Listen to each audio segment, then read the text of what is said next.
This is John at Guitar Teacher's Guide, and I want to talk to you today about teaching students from different ages. There's 3 questions that I specifically want to target. The first one is it any different? Teaching different ages, should you teach differently for them? The second question that I want to bring up is, why should you change if you do? The third thing is, what does it look like to teach different age groups? The first question, is it any different? Yes. And not necessarily the content. What I mean by that is the information is all the same, but how you teach it should be different. Some of the information could be different. I mean, you're not going to teach 9-year-old Slayer music unless their parents really want you to. You're also not going to teach a 35-year-old a Frozen song unless they just really want to learn it. So you have to approach things based on how they learn, but also what demographic they're part of, okay? So the second question, why you should teach differently based on age, is because each person learns differently, and we can group things together under kind of umbrella categories for ages. The way that I would do it would be about 4 to 8 years old would be one group, 9 to 12 another group, 13 to 18 another group, and then I'd group about 19 to 35-ish, and then 36 and up are all about the same, okay? So 4 to 8 years old, they're going to be very, very limited in what they can pay attention to and what they can do. You will have to reiterate the same thing over and over. They might have problems with moving their fingers, but they are also really, really hyped. They're really excited. They are a blast. 9 to 12, you start getting into awkward years. They're not quite teenagers, but they're starting to be like, I'm an older kid. And they get some attitude. But they start getting more shy because they understand social context a little more, and they start realizing that they're younger and they want to be cool, but they don't feel cool, but they could be cool. And so some of them you have to be really, really sensitive around. 13 to 18, kind of all of high school and the end of junior high or middle school or wherever you teach or go to school. That kind of area, 13 to 18, kids are going through it. They are just dealing with lots of stuff. Everything changes. Life changes for them. Schools, their personality, themselves, life is crazy. So you have to be understanding of it, but also that is a really cool time in a person's life because they start understanding that they can be their own person, and you can help navigate them through that with music. And it's really, really cool and fun. 19 to 35-ish, you kind of have 3 categories. You have the category who are doing this because they're going to become professionals, or they want to become professionals. And so they're going through either college or they're in a professional setting of learning, and they're trying to get better, and they're really working on it. Second category, you might have some people who are like in a band or something like that, and they're wanting to get better for the development of their band, not necessarily to become a teacher or an instructor or professor or anything like that, or play in like a specific group or something like that. But that group, they might be a local band or something like that, and they really, really want to push their skills. The third group, they want to have fun. They want to learn because they probably had a guitar sitting next to their bedstand, their bed nightstand for 15 years, and they're like, hey, I'd like to play, I'd like to learn it. And so they're kind of the other group. Now from 36 and up, I would say that they're mostly all in the same category of wanting to learn for their personal gain. They either want it as a hobby, they've always wanted to play and they just never have, or they're like, hey, like, I heard that this was cool and fun. So they are in it for personal gain and enjoyment. So those are the three things, those are the main categories of different groups, I would say. Now, why you should change how you teach based on age, I would say, is because they're all different people. Now, because they are different group settings, you don't want to be as rigid with, say, a 50-year-old male who's like, hey, I really wanted to learn a couple songs from my youth. I really feel like playing some old Johnny Cash or something like that. You do not want to be super rigid with them, because they're in it for fun. Now, I mean, if they need the rigidity, that's fine, but most of them are trying to bulk the experience. They're trying to get the most bang for their buck. They are trying to learn a lot in a little amount of time because they've never done this before. Now, they will be really, really cool people, and talk to them, learn about them. Like I've said in multiple things, that's what you should do with all your students, whether they're young or old. Learn about your students. If they go to a school, learn about what their favorite class is or something. Learn about what they did or something like that. If they have a job, how did their day go? Just normal basic human interaction stuff. But with older groups, you want to kind of make sure that they have a looser vibe, kind of like, not necessarily like, hey, like, we can do whatever, man, but that's basically what we do. But you want to make it so that it doesn't seem like, why didn't you practice this week? Are you not gonna learn anything? I don't even know why you're doing these classes. Because they'll just dip. They're doing this for fun. Now, if you are helping someone who is maybe in the 13 to 18 category, maybe they're going to a special school or something, and they need to learn, them you can be more rigid about. You can be like, hey, you're in school for this. Like, you keep telling me that this is what you want to do, but you're not putting any effort in. I need you to pick it up. I need you to kick it into gear. I need you to get these songs under your belt so that you can perform them. Okay? And that's why we do different teachings for different types of students. Okay? We have to know what they're dealing with in life as a group, just like you make movies for children and you make movies for adults, and some movies are made for teenagers, right? Same thing with teaching. You have to cater to your audience, and that's with basically anything in entertainment or education. So now let's look at what roughly this looks like in each category, and I'll try to zoom through some of this because I don't want to make this a super long video.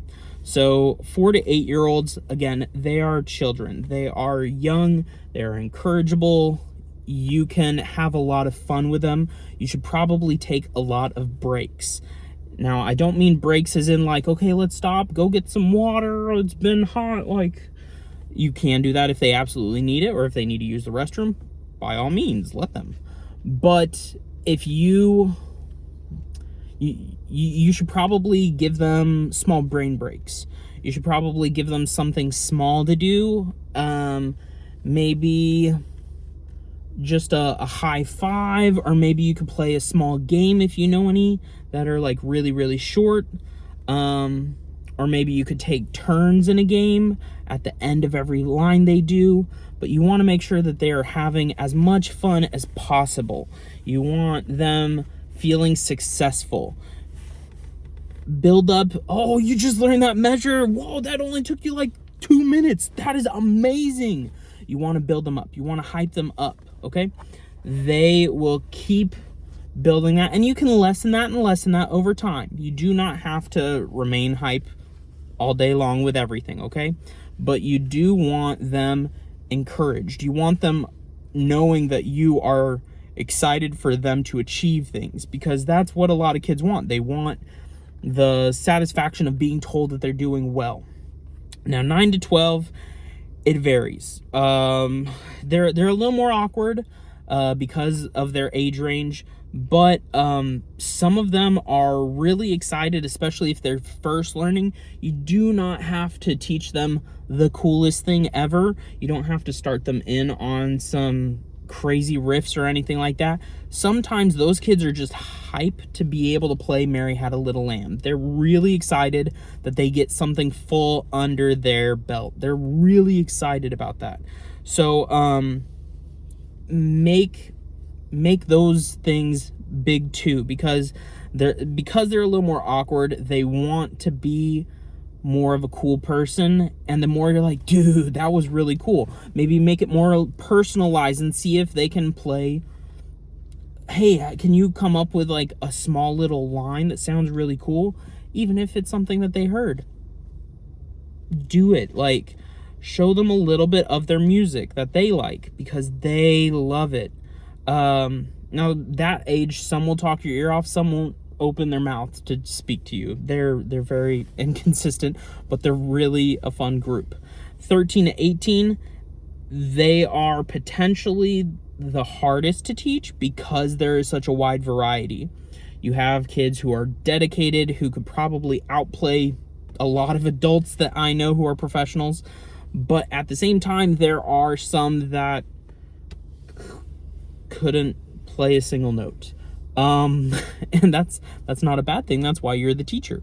You can teach them how to play that note. But they're going through a lot in life. There's usually a lot of drama. There's a lot of emotions. And they don't need more things piled up on them in their life. So for them, you need to be understanding.